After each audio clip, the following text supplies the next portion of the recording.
conocen el tema. Un conflicto armado afecta a Siria desde hace 2 años. El objetivo de la oposición ha sido claro desde el principio, sacar al presidente Bashar al-Assad del gobierno. Pero ¿quién es este hombre y qué función ha desempeñado en la región? Lo vamos a ver seguidamente con el auxilio de estos gráficos. Aquí se lo presentamos. Hablamos de un coronel y médico oftalmólogo nacido en Damasco en el año 1965. Tras fallecer su padre, Hafez al-Assad, en junio de 2000, asume Bashar la presidencia de Siria. Luego es ratificado con un 97,29% del apoyo del electorado nacional. Abanderado por su partido Ba'ath, al-Assad es considerado por varios analistas un reformista en potencia. Tras su ratificación, impulsó reformas agrícolas, políticas, comunicacionales e industriales en Siria, en medio de denuncias de la prensa occidental sobre su colaboración con grupos terroristas, supuesta colaboración con grupos periodistas en el Medio Oriente.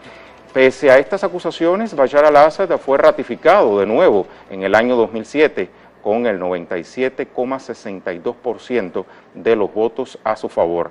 Debido a estos factores, Estados Unidos, la Unión Europea y miembros de la Liga Árabe con intereses geoestratégicos en Siria han pedido reiteradamente la dimisión de al-Assad como presidente de la nación árabe. El mandatario no otorga concesiones a potencias occidentales ni a la OTAN. Es respaldado entonces en la región por potencias como Irán, Rusia y China.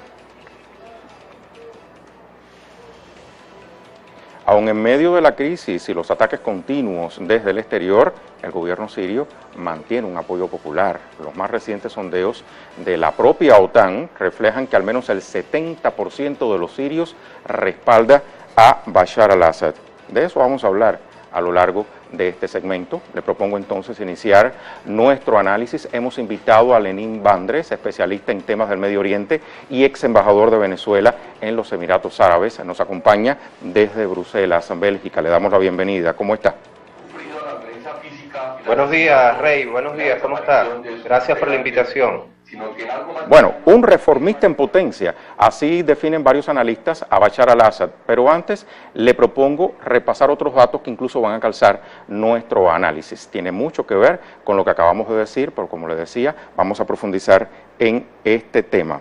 Las cifras corresponden a un sondeo realizado por militantes y organizaciones pro-occidente. Entre los resultados se destaca el rechazo de los sirios al accionar de la organización Al-Qaeda en la zona. Este rechazo los lleva a sentirse más seguros con Bashar al-Assad al frente del país. El sondeo, publicado por el World Tribune, también refleja la recuperación del control del gobierno frente a los rebeldes gracias a la cooperación regional, así como una disminución de la influencia dentro y fuera de los grupos armados financiados por Qatar y Arabia Saudita.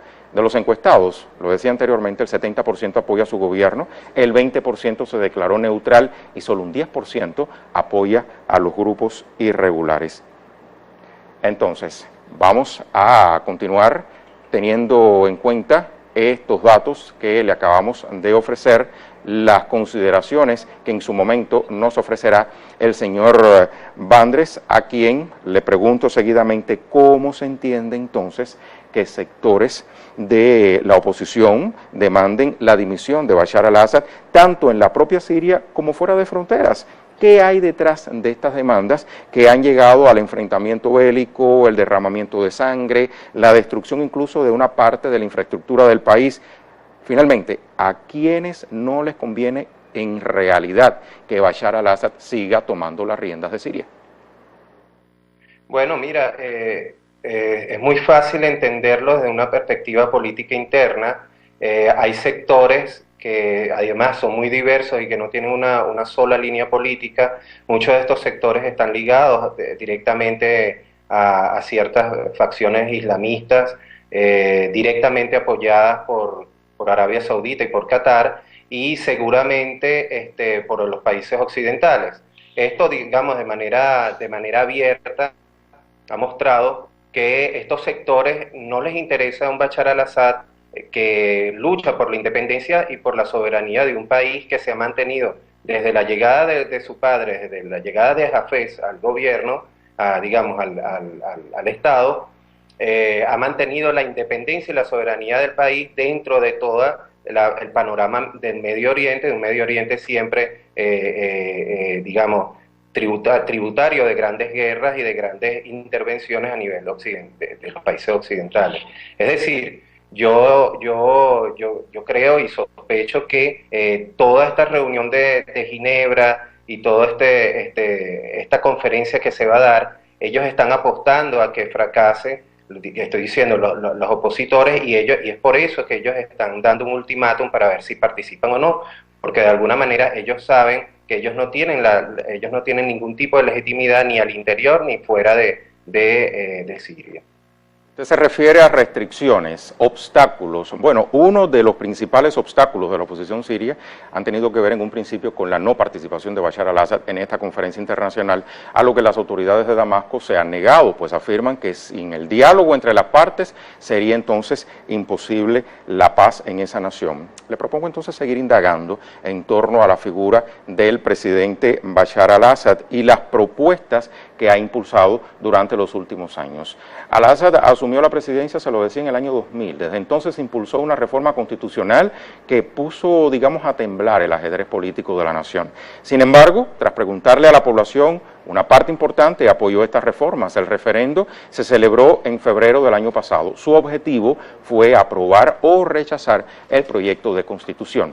En la nueva Carta Magna se eliminaba la participación exclusiva del partido Ba'ath y le daba paso al multipartidismo. Establecía un periodo presidencial de 7 años con un límite de 2 mandatos consecutivos. Las reformas también establecían el derecho a la propiedad privada y como principal objetivo de la nación el desarrollo económico.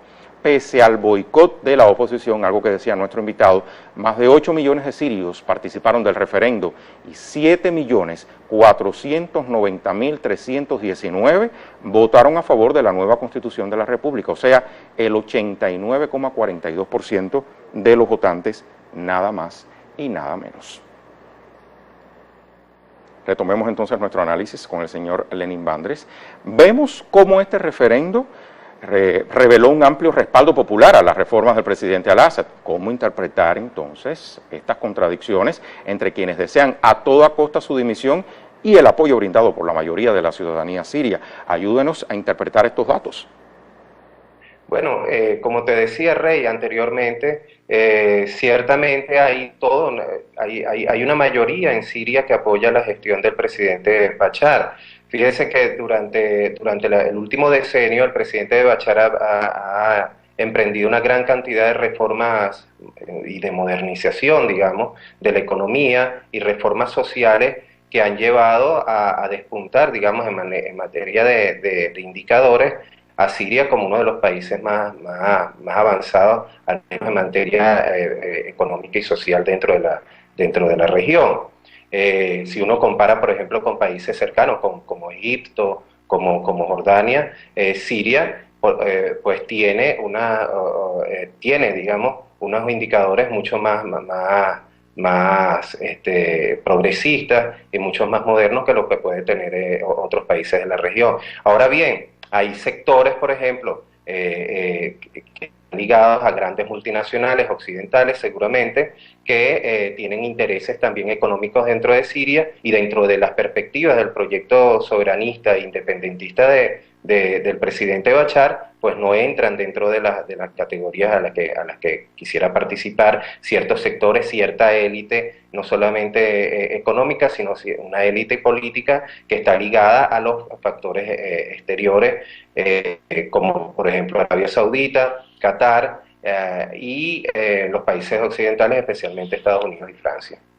Incluso más allá, señor Bandres, porque en agosto de 2011, recordemos que a 6 meses de iniciado el conflicto en Siria, Bashar al-Assad promulgó una ley de elecciones pluralistas. La norma ofreció a los partidos políticos participar del sufragio universal en la nación árabe. El denominado Decreto 100 legalizó a todos los partidos políticos existentes en el país. Además, disminuyó la preponderancia del Ba'ath, establecido como fundamental en la Constitución. La iniciativa planteó la creación de una asamblea donde el pueblo se viera representado en diversas toldas políticas.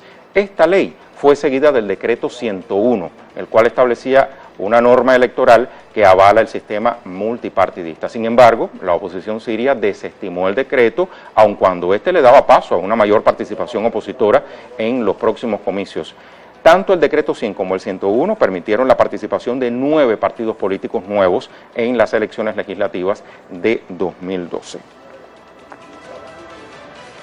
Bueno, señor Vandres, momento entonces de hablar del futuro del presidente sirio, tomando como referencia todos estos antecedentes y la propia conferencia de paz Ginebra II próxima a celebrarse. ¿Pudiéramos esperar que logrará Bashar al-Assad su objetivo de reelegirse, tomando en cuenta el sistema de reformas impulsadas por él mismo, o por el contrario, alcanzará la oposición su meta de derrocar al mandatario sirio? ¿Qué opina usted? Mira, nosotros eso lo vamos a ver dentro de 2 días con las negociaciones de Ginebra II, pero sobre todo, y que creo que es mucho más importante, con las elecciones de mayo, que se van a dar en mayo de este año, puesto que ahí vamos a ver cuál es la real legitimidad que tiene el presidente Bashar. Yo creo y estoy seguro que la población, digamos, la gestión que ha hecho el presidente Bashar durante estos tres últimos años en contra del terrorismo financiado y apoyado por factores externos de Siria, le va a dar el total respaldo al presidente Bashar y veremos cómo dentro del concierto de naciones el presidente Bashar y Siria va a seguir estando, digamos, dentro de una posición en la cual si se quiere, se apoya directamente una visión totalmente soberana, una visión totalmente independentista y una visión totalmente progresista y modernizante de un Medio Oriente que no apunta hacia la posición y hacia el proyecto que apoyan los países occidentales, que es un proyecto totalmente vendido, digamos, directamente a los factores económicos y transnacionales de Occidente. Agradecido, señor Vandres, por sus impresiones en torno a este complejo tema que vamos a estar desarrollando a lo largo de esta semana. Gracias por haber colaborado con Telesur. Muchas gracias, Rey. Es Lenín Vandres, quien nos acompañaba desde Bélgica, dándonos sus impresiones en torno a la personalidad de Bashar al-Assad en este contexto de Ginebra II.